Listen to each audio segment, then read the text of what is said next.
tšeki seda valu. Eesti rahva kannatused on üks lõputu jada, juba jääajal oli vaja räigelt kannatada. Meie valulevi kõrge on kui Munamäe tipp, õnneks on, muidu kõik see oleks liiga hull trip. Kui Kaali meteoriit meil tõmbas kõrvade üle naha ja kukkus mitte Jaapanis, vaid Saaremaale maha, siis hävimisest pääsemist ei olnud kuskilt loota, sest Kalevipoja jalad olid maha saetud oota. Aastasadu rüüstasid meid mitmed seltmed rahvad, sakslased, venelased, taallased, poolakad, rootslased, latkalid, semgalid, vahvad.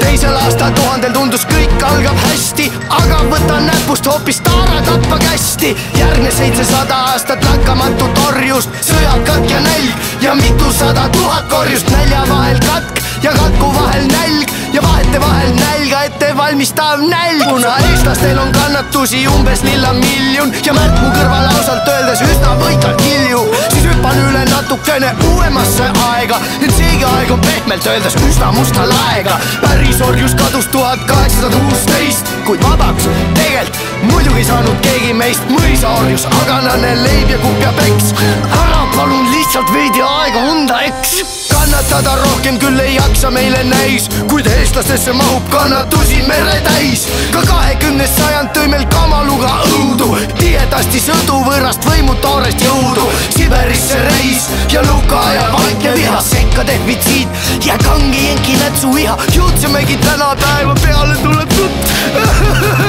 kui nutuga on rutt, sest laenud, liisingud ja Kreeka võlg on ilgelt suur. Ega Meeno suvaril vist ikka pole Eesti juured, päigest meil ei ole või kui on, siis ta ei sära.